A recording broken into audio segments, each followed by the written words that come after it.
จะได้แสดงความน้อมต่อพระรัตนตรัยสมบูรณ์กายวาจาใจให้เรียบร้อยน้อมจิตมาอยู่กับปัจจุบัน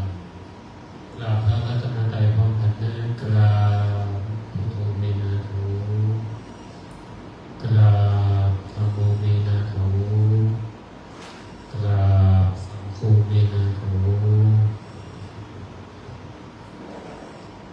เป็นสิ่งต่างๆว่าพร้อมกันเด้ออะระหังสัมมาสัมพุทโธภะคะวาพระผู้มีพระภาคเจ้าเป็นพระอรหั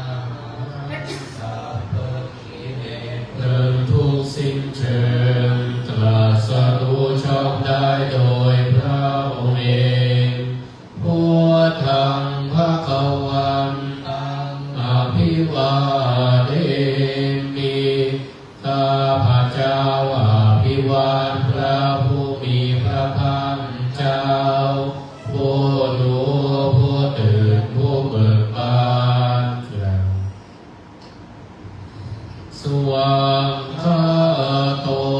ภะคะวะตาธัมโมพระธรรมเป็นธรรมที่พระผู้มีพระภาคเจ้าตรัสไว้ดีแล้วธัมมังนัมมัสสามิข้าพระเจ้านมัสการพระธรรมกล่าวสุปฏิปันโนภะคะวะโตสาวกสังโฆพระสงฆ์สาวกของพระผู้มีพระภาคเจ้าปฏิบัติดีแล้วสังฆังนามามิข้าพระเจ้านอบน้อมพระสงฆ์กล่าวอันนมยังพุทธัสสะภะคะวะโตปุพพาคณมการังกาโลมาเสนะโมตัสสะภะคะวะโตขอน้อมแด่พระผู้มีพระภาคเจ้าพระองค์นั้นอะระหะโตซึ่งเป็นผู้ไกลจากกิเลสสัมมาสัมพุทธัสสะตรัสรู้ชอบได้โดยพระองค์เองนะโมตัสสะภะคะวะโตขอน้อมแด่พระผู้มีพระภาคเจ้าพระองค์นั้นอะระหะโตซึ่งเป็นผู้ไกลจากกิเลสสัมมา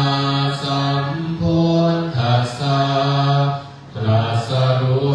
ได้โดยพระองค์เองนะโมตัสสะภะคะวะโตขอน้อมแด่พระผู้มีพระภาคเจ้าพระองค์นั้นอะระหะโตซึ่งเป็นผู้ไกลจากกิเลสสัมมาสัมพุทธัสสะตรัสรู้ชอบได้โดยพระองค์เองนันธรรมยังพุทธานุสตินายังกโรมาเสอิติปิโสภะคะวาเพราะเหตุอย่างนี้พระผู้มีพระภาคเจ้านั้นอะระหังเป็นผู้ไกลจากกิเลสสัมมาสัมพุทโธเป็นผู้ตรัสรู้ชอบได้โดยพระองค์เองวิชาจารณะสัมปันโนเป็นผู้ถึงพร้อมด้วยวิชาและจารณะสุขโตนเป็นผู้ไปแล้วด้วยดีโลกวิทูเป็นผู้รู้โลกอย่างแจ่มแจ้งอนุตตรปุริสธรรมสารถีเป็นผู้สามารถฝึก สมควรฝึกได้อย่างไม่มีใครยิ่งกว่าสัทธาเทวมนุสสานังเป็นครูผู้สอนของเทวดาและมนุษย์ทั้งหลายพุทโธเป็นผู้รู้ผู้ตื่นผู้เบิกบานด้วยธรรมภควาติเป็นผู้มีความจำเริญจำแนกคำสั่งสอนศาสตร์ดังนี้กายเยนะวาจายุเจตสวานด้วยกายก็ดีด้วยวาจาก็ดีด้วยใจก็ดีพุทเทกุกัมมังปะกตังมยายังนำใดที่ข้าพเจ้ากระทำแล้วในพระพุทธเจ้าพุทโธปฏิคันหาตุอัจฉยันตังขอพระพุทธเจ้าจงงดซึ่งโทษล่วงเกินนั้นวันนี้ตุวาพุทเทเพื่อการสำรวมระวังในพระพุทธเจ้าในการต่อไปธัมมยังธัมมานุสตินยังกโรมาเสสวากขาโตภะคะวะตาธัมโมพระธรรมเป็นสิ่งที่พระผู้มีพระภาคเจ้าได้ตรัสไว้ดีแล้วสันทิฏฐิโกเป็นสิ่งที่ผู้ศึกษาและปฏิบัติพึงเห็นได้ด้วยตนเองอาการลิโกเป็นสิ่งที่ปฏิบัติได้และให้ผลได้ไม่จำกัดการเอหิปัสสิโกเป็นสิ่งที่ควรกล่าวกับผู้อื่นว่าท่านจงมาดูเถิดโอปานายิโกเป็นสิ่งที่ควรน้อมเข้ามาใส่ตัวปัจจตังเวทิตาโพวินโยหินติเป็นสิ่งที่ผู้รู้ก็รู้ได้เฉพาะตนดังนี้กายเยนะวาจายุวเจตสวานด้วยกายก็ดีด้วยวาจาก็ดีด้วยใจก็ดีกุกัมมังปะกตังมยายังที่ข้าพเจ้ากระทำแล้วในพระธรรมธัมโมปฏิคันหาตุอัจฉยันตังขอพระธรรมจงงดซึ่งโทษล่วงเกินนานๆรัตเรสัมปริตุวะธรรมเมเพื่อการสำรวมระวังในพระธรรมในการต่อไปอันธรรมยังสังขานุสตินยังกโรมาเสสุปฏิปันโนภะคะวะโตสาวกสังโฆ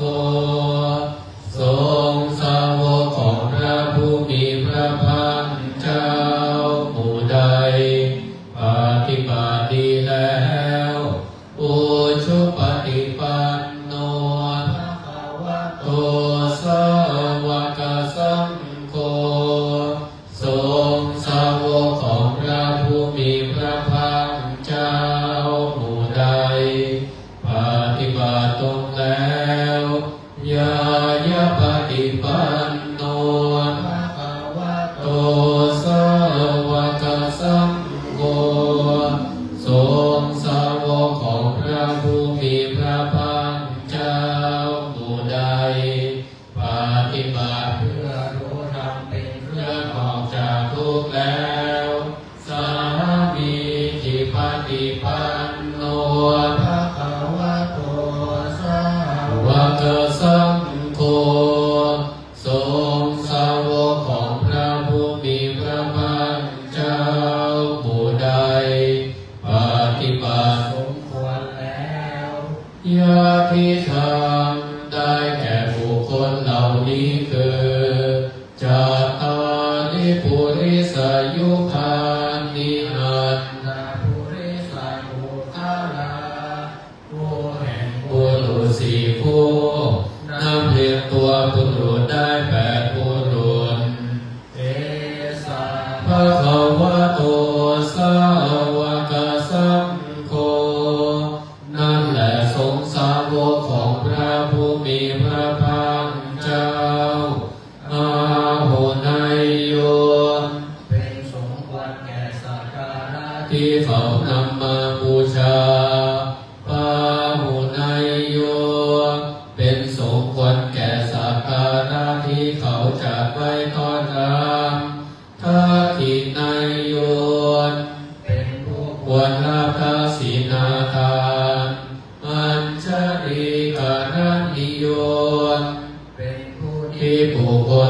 ไปควรทำมัญชาดีอนุตตรังปุญญเขตังโลกัสสาติเป็นเนื้อนาบุญของโลกไม่มีนาบุญอื่นยิ่งกว่าดังนี้กายเยนะวาจาโยเจตสาวาด้วยกายก็ดีด้วยวาจาก็ดีด้วยใจก็ดีสังเคปุคัมมังปะกตังมยายังกรรมหน้าที่เพียงอันใดที่ข้าพเจ้ากระทำแล้วในพระสงฆ์สังโฆปฏิคันหาตุอัจฉยันตังขอพระสงฆ์จงงดซึ่งโทษล่วงเกินนานๆกะเรสัมปริตุงวสังเคเพื่อการสำรวมระวังในพระสงฆ์ในการต่อไปอันนมยามาปิณหาปัจจเวคนาปาทังปนามาเสจาราดัมโมมีเรามีความแก่ธรรมดาสารามานาติโตล่วงพ้นความแก่ภัยไม่ได้พยาธิธรรมโมมีเรามีความเป็นธรรมดาพยาธินานาติโตล่วงพ้นความเจ็บไข้ไปไม่ได้มาตนาธรรมโมมีเรามีความตายเป็นธรรมดามรณะนาติโตล่วงพ้นความตายไปไม่ได้สัพเพหิเมปิเยหิมนานาภาโววินาภาโวเราละเว้นเป็นต่างๆคือต้องพลัดพรากจากของรักของชอบใจทั้งหลายทั้งปวงกรรมสะโพหิเรามีกรรมเป็นของตนกรรมทายาทุเป็นผู้รับผลของกรรมกรรมโยนิเป็นผู้มีกรรมเป็นกำเนิดกรรมพันธุเป็นผู้มีกรรมเป็นเผ่าพันธุ์กรรมปฏิสารโนเป็นผู้มีกรรมเป็นที่พึ่งอาศัยยังกัมมังกริสามิเรากรรมใดไว้เกิดและยานังวาปาปะกังวาดีหรือชั่วตัสสะทายาโทภวิสามิจะเป็นผู้รับผลของกรรมนั้นเอวังนังเทหิอาปินังปัจจเวกิตาพังเราทั้งหลายพึงพิจารณาเนืองๆอย่างนี้แลอันนมยังสารพัดเยนะพุทธมังคลคาทายโยพนามาสิสัมโพธโธธรรมเสโทนิสิโนจิวามจิเมโกนัญโยปุภาภาเกจาปะกะไดจัตตังสัพโตสารีปุตโตจัตตาทิเนอรติเยอุปาลิจาปัญชิเมปิจานันโทภายะเพจะขวังปฏิโมคัลลาโนจะโอตาเลสาเนปิจาราหุโลอิเมโคมังคาลาพุทธาสัพเพ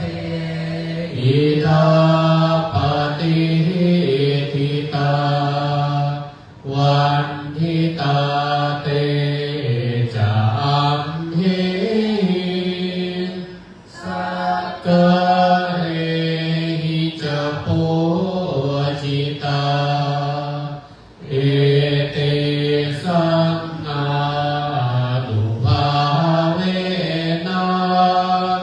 สัพพโสทิภวันตุโน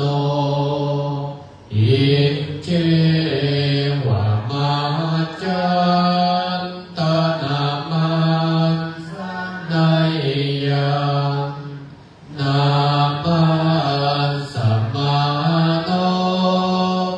รัตนันตยังยังปุญญาภิสังฆังวิปุลังอนาถาสานุภาเวนะตันตรายโยเปิดหน้าสิบ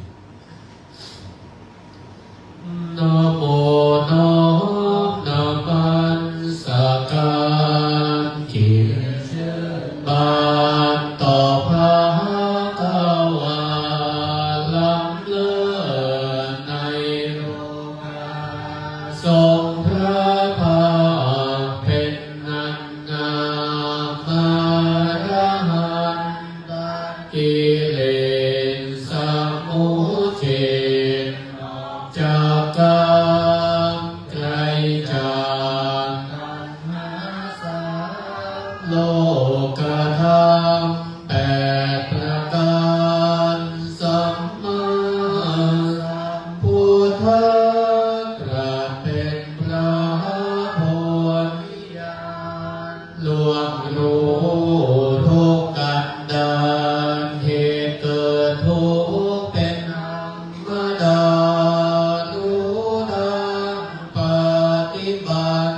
พระองค์ตรัสซึ่งทุกขาดับชาติดับชราพุทธมรณะนิพพานนังอันวัฏเจตนานมัสการพุทโธผู้เบิกบานผู้ตื่นแล้วพ้นทุกข์ภัยรู้คุณและโทษสั่งสอนโปรดสัตว์เวไนยเราควรจะเข้าใจพระคุณท่านล้ำโลกาถวายคุณพระธรรมอันน้อมนำเกิดปัญญาทรงไว้เหนือความชอบประกอบการสิ่งใดเป็นความผิดไม่คบคิดเป็นกิจพันนิร้อนทำนำการหาความเย็นเป็นสุขใจจำรักของกิเลสไม่สิ้นเหตุพ้นทุกข์ภัยตัดบ่วงและห่วงใยจริงแท้อนิจจาผู้ใดได้ชิมรสเห็นปรากฏด้วยปัญญาเป็นสุขเมื่อมาจำเพาะตัวที่ได้ทำปฏิบัติจึงเห็นจริงเป็นยอดยิ่งโอปธรรมมีคุณเลิศล้ำความเย็นแท้ไม่ร้อนใจทั้งกายวาจาจิตสุจริตเลื่อมใสความผิดสิ่งอันใดจะบังเกิดนั้นไม่มีพระธรรมมันล้ำเลิศสิ่งประเสริฐอันวิธี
จั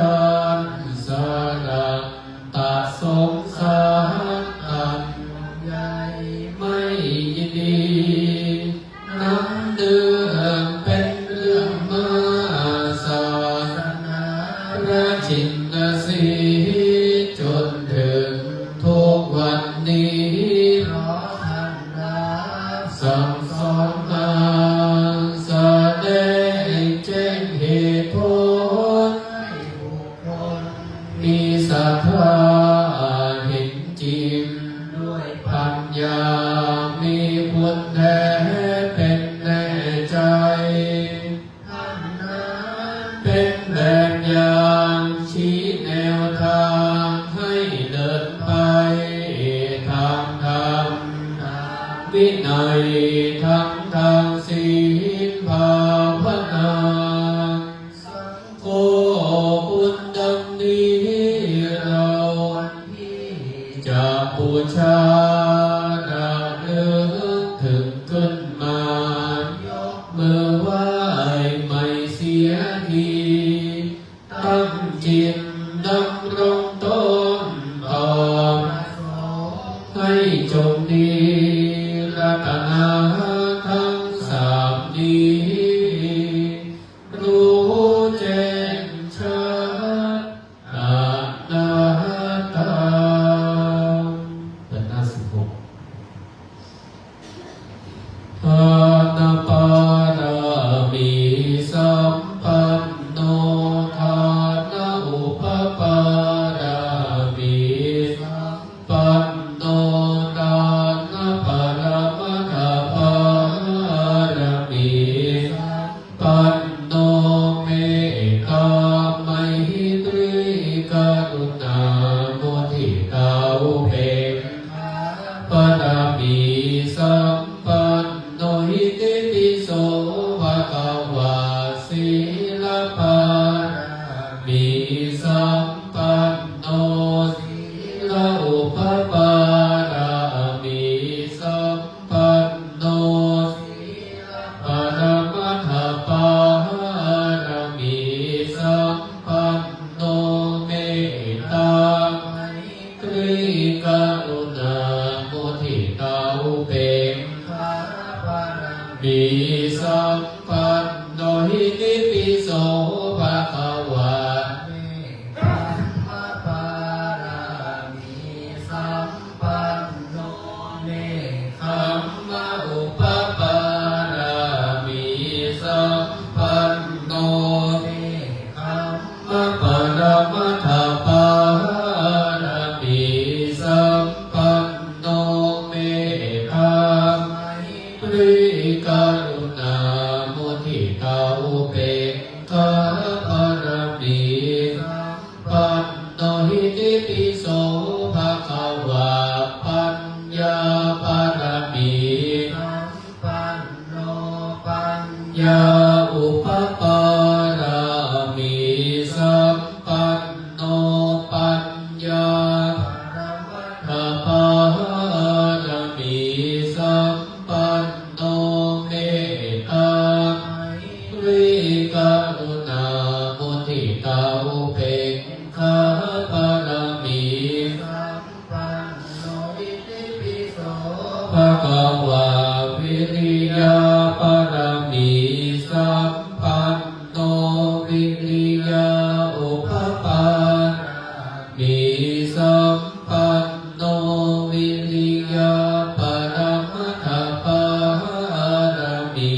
สัมปันโนเมตตาไมตรีกรุณา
ฐา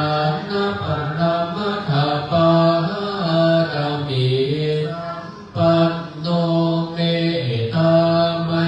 ตรีกรุณามุทิตาอุเบกขาปารมีสัมปันโนหิติปิโสภะคะวะเมตตาปารมีสัมปันโนเมตตาอุปปารมีสัมปันโนเมตตาปรมัตถปารมีสัมปันโนเมตตาไมตรีกรุณามุทิตาอุเบกขาปารมีสัมปันโนอิติปิโสภะคะวะเมตตาปารมีสัมปันโนอุเบกขาอุปปามีสัมปันโนอุเบกขาปรมัตถปารมีสัมปันโนเมตตาไมตรีกรุณามุทิตาอุเบกขาปารมีสัมปันโนหิติปิโสภะคะวะทัสสะปารมีสัมปันโนทัสสะอุปปารมีสัมปันโนทัสสะปรมัตถปารมีสัมปันโนเมตตาไมตรีกรุณามุทิตาอุเบกขาปารมีสัมปันโนหิติปิโสภะคะวะ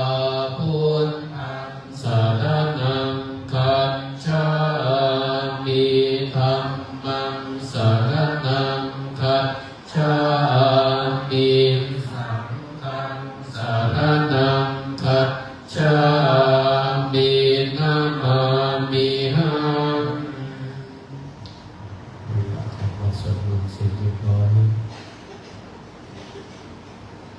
ต่อไปเป็นท่าสมาธิเจริญวิปัสสนา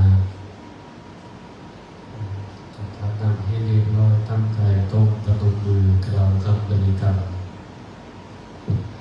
อิมาหังพันเตภคะวาอัตถภาวัง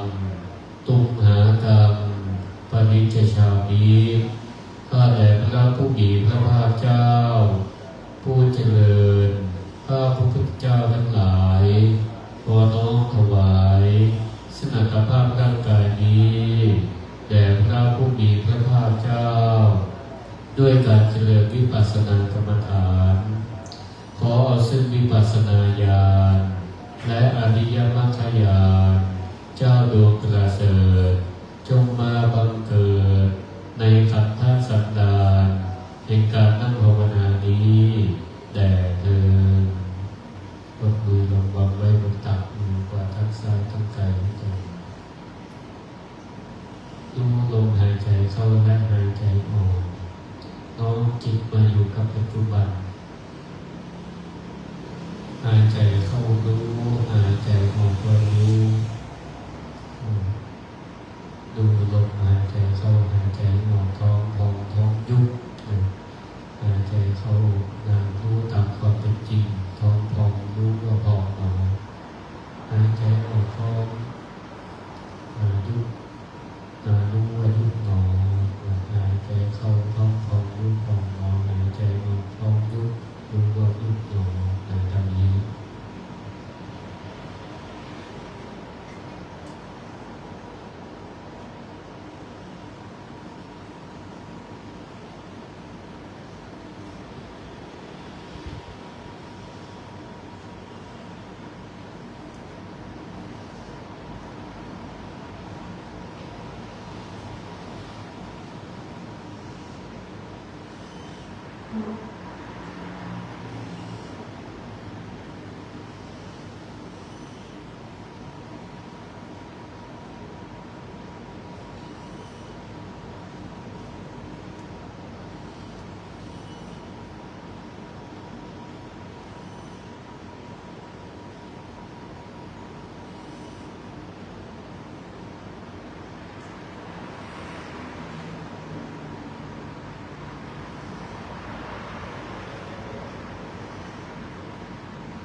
สุขิโตโหมิ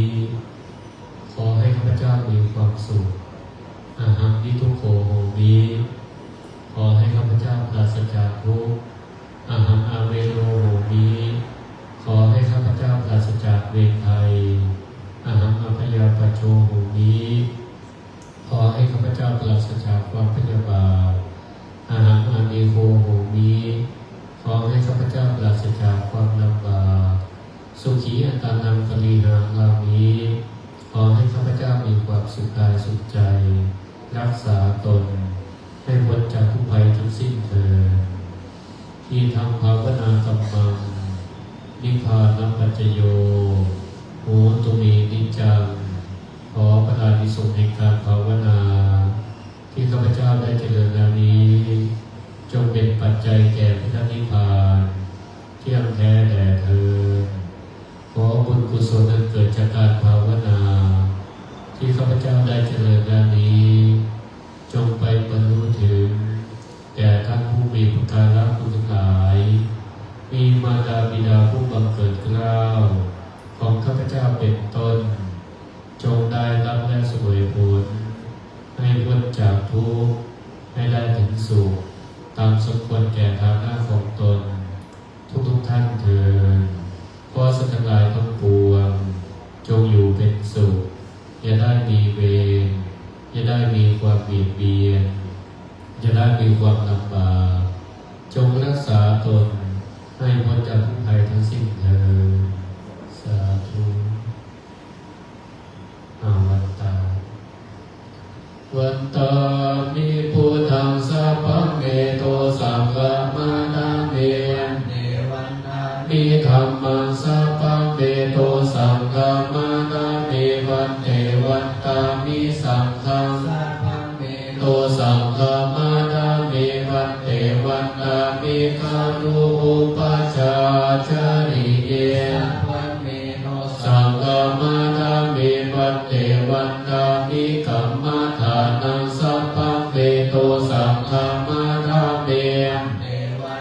มิอาราเมปัตสิมายังสัพพังเมโตสังฆมานาเมยังสัพพังสัพพะทาเนสุปฏิทิกาสาริลาดาตุมหาโพธิพุทธานุปัสสะกาลังสัตตานาคาโลเกเทวะโลเกพระมะโลเกจัมโพธิเปสาริลาดาตุโยเกสาดาตุโยอะระหันตาดาตุโยตะโกติจตุราสิติสาหสิธัมมะขันเตปาทะเจติยังอาหังวันตามิสัพพะโสวันตามิพันเตราทังคามาดาเมปันเตมยากาตังพุญญังสามินาอนุโมทมินากาตังพุญญังไมหังตาตะพังสาธุสาธุอนุโมทามิอรหังสัมมาสัมพุทโธภะคะวาพุทธังภะคะวันตังอภิวาเทมิสุวาคาโตภะคะวะตาธัมโมธัมมังนัมมัสสามิสุปฏิปันโนภะคะวะโตกัสสังโฆสังฆังนะมามิ